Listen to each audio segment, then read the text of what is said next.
ladies, Raquel here. Welcome to Women Living Torah. Today, I invite you to join me as I refresh the garden and explore the topic of preparedness as a Proverbs 31 woman. I have much to do today, as recent storms have prevented me from working in the garden for several days.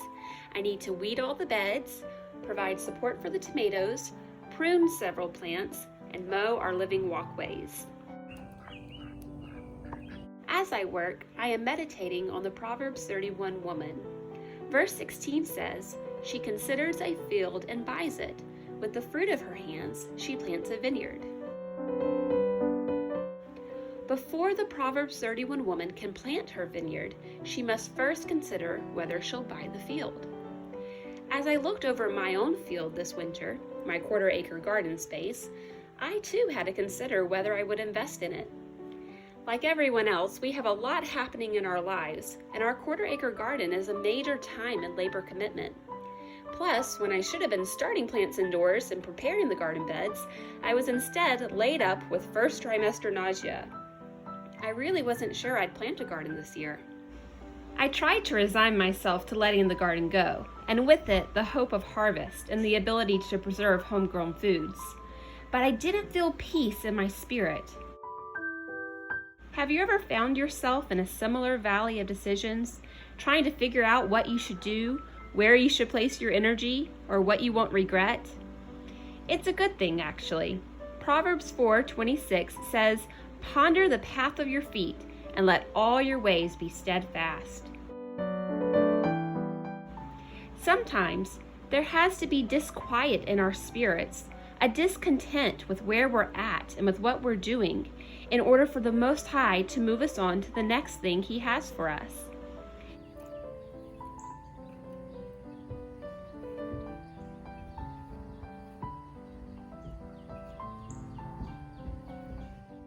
And so, one morning in this moment of unrest and pondering, as I sat overlooking my neglected garden space, I turned to the daily proverb. Proverb 24 verses 30 through 34. "I went by the field of the slothful, and by the vineyard of the one void of understanding. And behold, it was all grown over with thorns, and nettles had covered the face thereof, and the stone wall thereof was broken down. Then I saw and considered it well.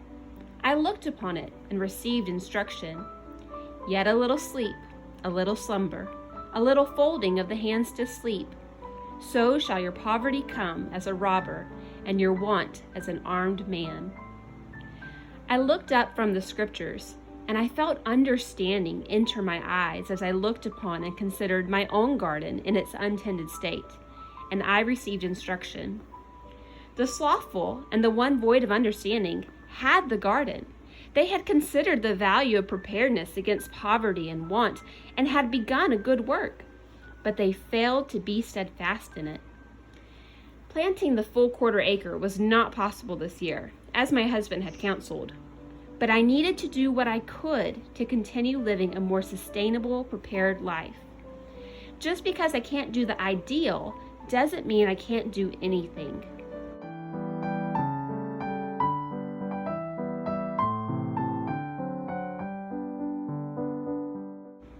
The Proverbs 31 woman considered her field. She embraced a time of pondering, a time of thinking through what path she should take, or where she should invest her focus. And then, when clarity came, she set to work with a steadfast spirit. The scriptures tell us she planted her vineyard. She brought in her food. She worked with wool and flax. She put her hands to the spindle and made warm double garments for her whole household, and she even had filled hands to extend to others in need. Snow was coming. Lack and want come suddenly, but her household would be prepared. She would be prepared. And the scriptures tell us this prepared Proverbs 31 woman was not afraid of the snow, but instead she laughed at the time to come. She had no fear of the future. All her household had provisions. She had increased in knowledge and skills and learned how to do more for herself and her family. If you desire, as I do, to be a prepared Proverbs 31 woman, I encourage you to first like this video so I know you want more videos on this topic, and second, to consider the field before you. Consider the opportunities of preparedness, the opportunities to grow in old-fashioned skills that sustained your great-grandparents that are already present in your life. Prayerfully ponder the path of your feet. What field should you be attending to at this moment? Is it a skill you need to acquire or improve? Is it a garden you need to grow? Could it be a system you need to put in place? Proverbs chapter 27 verses 23 through 27 says, "Be diligent to know the state of your flocks, and look well to your herds, for riches are not forever, nor does the crown endure to all generations. The hay appears, and the tender grass shows itself, and herbs of the mountain are gathered. The lambs are for your clothing, and the goats are the price of a field. And there will be plenty of goat's milk for your food, for your family's food, and for the nourishment of your servant girls. Be diligent to know the state of your flocks, because riches are not forever."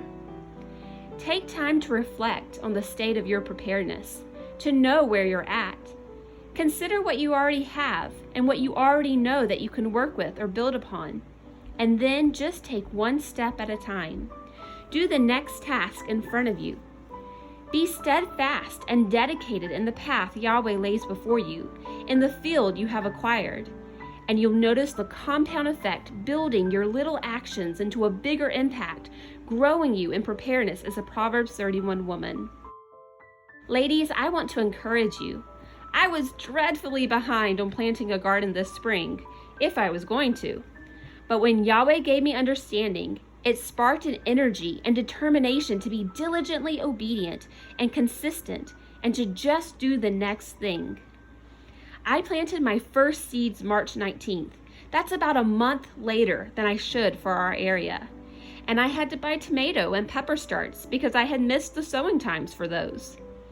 I used scrap lumber from around the homestead for my garden beds, and I had to fill them with compost from last year's rows. The sheep have the majority of the garden space for pasture now, and it's just not the ideal garden. But as you'll see in the full garden tour coming up, Yahweh has sent the rain, and He has given the increase, so that in 1 month's time, we're already seeing fruit. In all my years of gardening, I have never seen this kind of growth, and I give the Most High all the glory. He's not just growing a garden, He's growing me. So ladies, it's not too late to do what Yahweh is calling you to do. And you don't have to wait for your ideal circumstances and your ideal setup to begin living a lifestyle of preparedness. Just be faithful with the fields that are in front of you.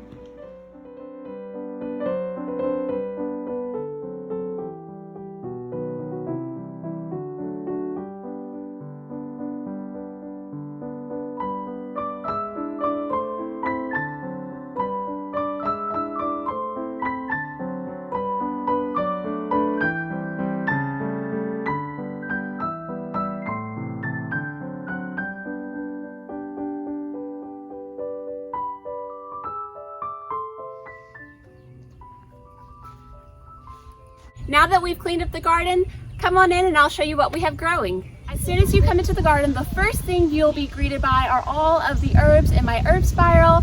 I have peppermint, lemon balm, thyme, lavender, oregano, sage, rosemary, and a little bit of cilantro coming up. The mint and the lemon balm particularly are doing really well. These pots are empty for now, but I do have some beautiful black-eyed Susans my son picked for me by the root, and so I just replanted them here, and they're doing really well and adding a beautiful touch to our herb spiral area. I also have some calendula, and I think this is a perennial sunflower back here that I have planted, which will hopefully grow up and also provide some color to this area. Next up, we have our zucchini and pumpkin bed with a few nasturtiums growing. I have yellow and green zucchinis, as well as a couple of different kinds of pumpkins. My hope is that this bed is just going to be overtaken and perhaps even overflowing with the vining pumpkins, and then the zucchini are going to become very bushy and large, and so it's going to look super lush, Yahweh willing, when this bed is completely filled in. You walk this way with me. Our next bed is a potato patch with some marigolds. The potatoes are not growing as well as I had hoped. Some of them are doing really great. Others aren't showing up hardly at all, although I see greenery here, so I think they are going to do something, but they're not doing anything yet, and it's getting a little too hot for potatoes. We're already at the end of April at the time of this recording, so I'm not sure what's going to happen here, but likely I'll end up pulling these, getting what I can of these potatoes, and then planting sweet potato slips in their place for a fall harvest. Now we are at our bush beans and watermelon bed. I also have a few nasturtiums in this bed for some color. In all of the beds I wanted to plant flowers for the pollinators as well as for the soul, and some of these flowers are also edible, like nasturtium and calendula. So the beans are doing really great. I did not weed under them because they're already pretty shaded. There's not a lot of weed growth underneath them anyway. And they also just took a beating from the last storm we had with all the winds, and they've just now perked back up, so I didn't want to fiddle with them too much by reaching around them and moving them around in order to get weeds. But they're doing fantastic, and I expect to start seeing little green bean pods coming on very soon. The watermelons, unfortunately, are not doing that great. They're really taking a long time to grow. It took a long time for them to germinate as well. But I think it's just because we're not having as hot of temperatures at this time of year as we did last year. And so it's just not quite hot enough yet for the watermelons to really take off. I think that's the same for the peppers, but they are still growing. They're still doing okay. And so I'm just gonna leave them there, and hopefully this whole bed is going to be full and overflowing with watermelon vines not long from now. Okay, so where should we go next? How about to this back bed, and then we'll come back to the smaller beds. Now we're at what I'm calling my fermentation bed, because a lot of the things in here are going to be fermented. We have perennial onions, which can act as a green onion, but if I were to divide these clumps up, I'm kind of behind on that chore, then they would actually form a medium-sized little clove or bulb of onion, similar to a garlic clove. And those are great for pickling. I also have cucumbers in this bed. Unfortunately, they are not looking great. I'm not sure what's going on with them because I've grown cucumbers, I think, in every garden, and they've always done really well. So I'm not sure what's going on. I kind of suspect maybe blight, but I haven't really taken the time to research it and see what the leaf damage is supposed to be telling me. But we do have cucumbers in here, and then of course we have dill to go with our cucumbers. The dill is doing really wonderful. It's getting very bushy and getting taller as well. So that's really exciting. I also have a little bit of greens and bok choy, Asian type greens that are coming up from last year's garden. So that's kind of funny that those are popping up in here now too.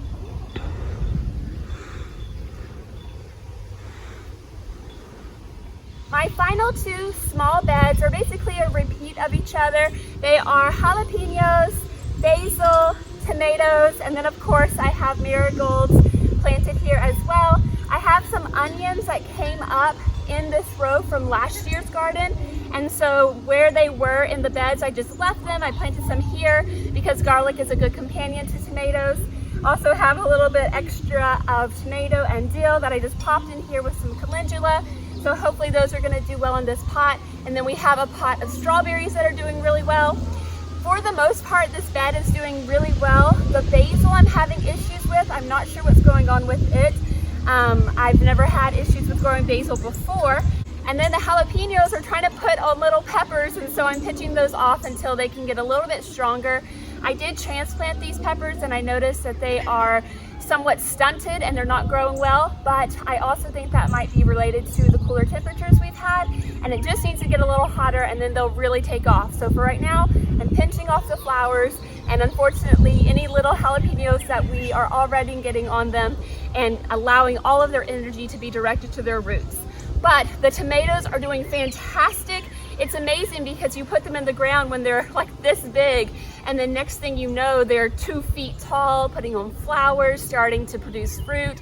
We have our first little green tomato on the plant. These are all paste tomatoes, which are pretty much the only kind of tomato I grow besides maybe a cherry tomato just for fun.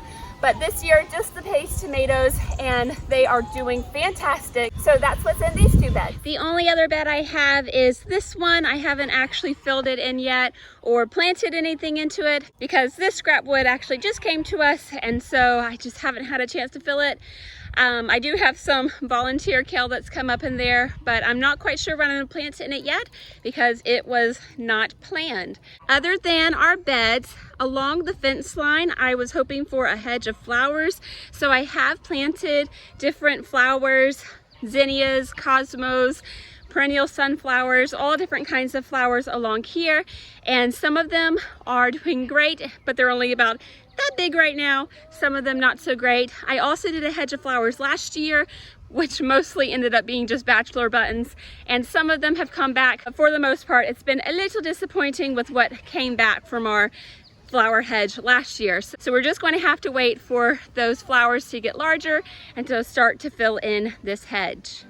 If you would like to learn more about how the Proverbs 31 woman prepared, check out the corresponding blog post at womenlivingtorah.com, linked in the description box below. And until next time, I pray that Yahweh will bless you and keep you. I'll talk with you later.